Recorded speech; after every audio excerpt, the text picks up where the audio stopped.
ಭೂತದ ಬಾಯಿಯಿಂದ ಭಗವದ್ಗೀತೆನ ಯುದ್ಧ ಕದನ ವಿರಾಮ ಬೆನ್ನಲ್ಲೇ ಟ್ರಂಪ್ ಟ್ವೀಟು ಜಗತ್ತಿಗೆ ಶಾಂತಿ ಮಂತ್ರ ಹೇಳಿದ ಅಮೆರಿಕ ಅಧ್ಯಕ್ಷ.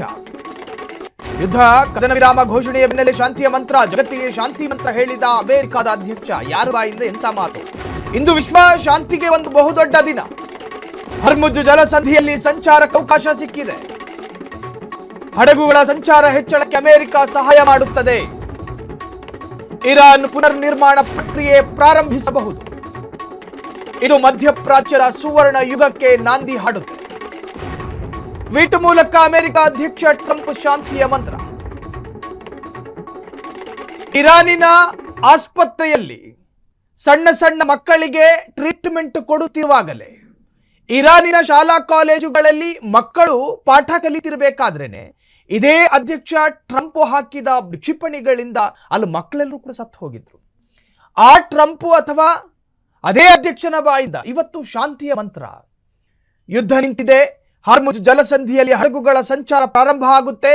ಇನ್ನು ಇರಾನ್ ತನ್ನ ಅವರ ಜೀವನವನ್ನು ಪ್ರಾರಂಭ ಮಾಡ್ತಾರೆ.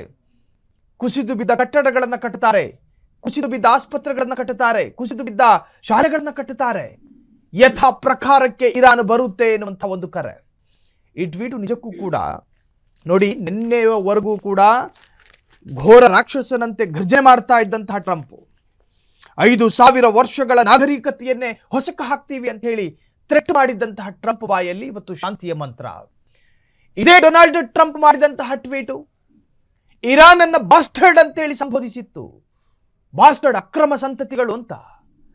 ನೀವು ಇನ್ನೂ ಯುದ್ಧವನ್ನ ನಿಲ್ಲಿಸದೇ ಇದ್ದರೆ, ಅಂದ್ರೆ ನೀವು ಶರಣಾಗತಿ ಆಗದೇ ಇದ್ದರೆ, ನಿಮ್ಮ ದೇಶದ 5,000 ವರ್ಷದ ನಾಗರಿಕತೆಯನ್ನ ಧ್ವಂಸ ಮಾಡ್ತೀವಿ, ನಾಶ ಮಾಡ್ತೀವಿ ಅಂತ ಒಂದು ಎಲೆಕ್ಟೆಡ್ ಪ್ರೆಸಿಡೆಂಟ್ ಹೇಳಬೇಕಾಗಿರುವಂತಹ ಮಾತಾದು.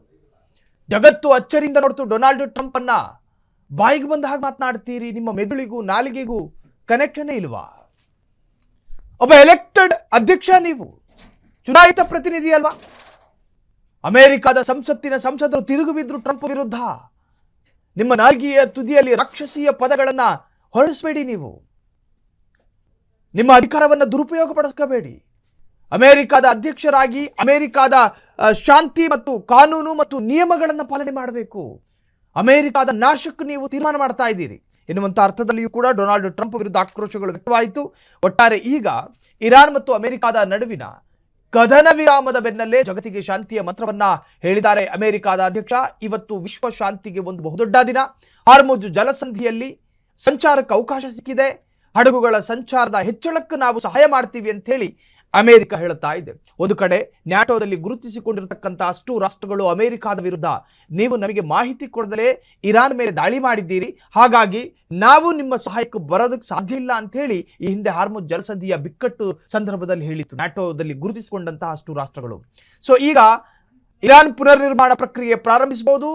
ಇದು ಮಧ್ಯಪ್ರಾಚ್ಯದ ಸುವರ್ಣ ಯುಗಕ್ಕೆ ನಾಂದಿ ಹಾಡುತ್ತೆ. ಟ್ವೀಟ್ ಮೂಲಕ ಅಮೆರಿಕದ ಅಧ್ಯಕ್ಷ ಡೊನಾಲ್ಡ್ ಟ್ರಂಪ್ ಶಾಂತಿಯ ಮಂತ್ರವನ್ನು ಜಪಿಸಿದ್ದಾರೆ. ಈ ಶಾಂತಿಯ ಮಂತ್ರ ಜಗತ್ತೇ ಅಚ್ಚರಿಯಿಂದ ನೋಡ್ತಾ ಇದೆ. ಭೂತದ ಬಾಯಲ್ಲಿ ಭಗವದ್ಗೀತೆ ಕೇಳಬೇಕಾದ ಅನಿವಾರ್ಯತೆ ಬಂತಲ್ಲ ಈ ಜಗತ್ತಿಗೆ ಅಂತ ಹೇಳಿ. ಯಾವ ಡೊನಾಲ್ಡ್ ಟ್ರಂಪ್ ಕತ್ತಿ ಮಸೀತಿದ್ರು, ಯಾವ ಡೊನಾಲ್ಡ್ ಟ್ರಂಪ್ ರೆಜಿಮ್ ಚೇಂಜು ಅಂತ ಹೇಳಿ ಇರಾನ್ ಮೇಲೆ ದಾಳಿ ಮಾಡಿದ್ರು, ದಾಳಿ ಮಾಡಿದ ನಂತರ ಅಲ್ಲಿನ ರೆಜಿಮ್ ಏನು ಚೇಂಜ್ ಆಗಲಿಲ್ಲ. ಖಮೇನಿ ಹೋದ್ರು, ಖಮೇನಿ ಅಪ್ಪನಂತವರು ಬಂದರು. ಇರಾನು, ಇಸ್ರೇಲು, ಇನ್ನೂ ಒಂದಷ್ಟು ಬಲಾಢ್ಯ ರಾಷ್ಟ್ರಗಳು ಜಂಟಿಯಾಗಿ ಸೇರ್ಕೊಂಡು ಇರಾನ್ ಮೇಲೆ ದಾಳಿ ನಡೆಸಿದಾಗಲೂ ಕೂಡ ಇರಾನ್ ಅಲ್ಲಿಂದ ಕದಲಿಲ್ಲ, ವಿಚಲಿತರಾಗಲಿಲ್ಲ, ಅವರು ವಿಮುಖರಾಗಲಿಲ್ಲ. ತನ್ನಲ್ಲಿರುವಂತಹ ಮ್ಯಾಕ್ಸಿಮಮ್ ಶಕ್ತಿ ಪ್ರಯೋಗ ಮಾಡೋದು.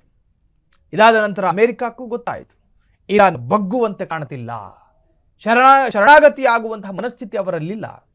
ಇರಾನ್ ಓಪನ್ ಆಗಿ ಹೇಳ್ತು, ಇರಾನ್ ದೇಶದ ಕಟ್ಟಕಡೆಯ ಒಬ್ಬನೇ ಒಬ್ಬ ಗಂಡಸು ಬದುಕಿರೋವರೆಗೂ ಕೂಡ ಇರಾನ್ ಇದೇ ನಿರ್ಧಾರದಲ್ಲಿ ಇರುತ್ತೆ ಅಂತ. ಸೊ ಒಟ್ಟಾರೆ ಈಗ ಕದನ ವಿರಾಮ ಘೋಷಣೆಯಾಗಿದೆ. ಘೋಷಣೆಯಾದ ಬೆನ್ನಲ್ಲೇ ಟ್ರಂಪ್ ಶಾಂತಿಯ ಮಂತ್ರವನ್ನು ಜಪಿಸಿದ್ದಾರೆ.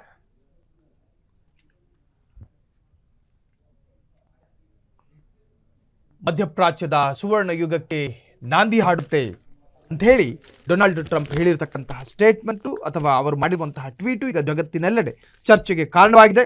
ಇನ್ನು ನಮ್ಮ ಬಳಿ ನಿಗೂಢ ಅಸ್ತ್ರಗಳಿದೆ ಅಂತ ಹೇಳಿ ನಿನ್ನೆ ಹೇಳ್ಕೊಂಡಿತ್ತು ಅಮೆರಿಕ. ಇರಾನ್, ನೀವು ನಮ್ಮ ಮಾತನ್ನ ಕೇಳದೇ ಇದ್ದರೆ, ನೀವು ಶರಣಾಗತಿ ಆಗದೇ ಇದ್ದರೆ ನಮ್ಮ ಬಳಿ ಇರತಕ್ಕಂತಹ ನಿಗೂಢ ಅಸ್ತ್ರದ ಪ್ರಯೋಗ ಆದಿತ್ತು ಅಂತ ಹೇಳಿ ಎಚ್ಚರಿಕೆ ಕೊಟ್ಟಿತ್ತು ಅಮೆರಿಕ. ಡೀಲ್ಗೆ ಇರಾನ್ ಬರೆದಿದ್ರೆ ಈವರೆಗೆ ಬಳಸದ ಅಸ್ತ್ರ ಬಳಕೆ ಟ್ರಂಪ್ ನಾಗರಿಕತೆಯ ನಾಶದ ಎಚ್ಚರಿಕೆಯನ್ನು ಕೊಟ್ಟಿದ್ದ ಅಮೆರಿಕ. ಇರಾನ್ ಮಾತ್ರ ತನ್ನ ವಾರ್ ಸ್ಟ್ರಾಟಜಿಯನ್ನು ಮುಂದುವರಿಸ್ತಾನೆ ಹೋಯಿತು.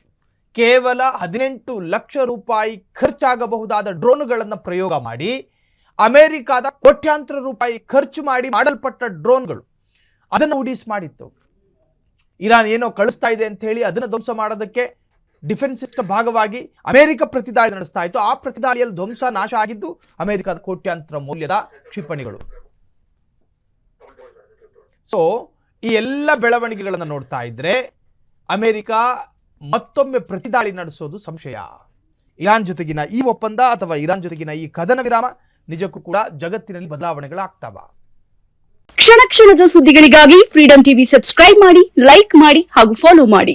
ಹೊಸ ಸುದ್ದಿಗಳ ನೋಟಿಫಿಕೇಶನ್ಗಾಗಿ ಬೆಲ್ ಐಕಾನ್ ಮೇಲೆ ಕ್ಲಿಕ್ ಮಾಡಿ.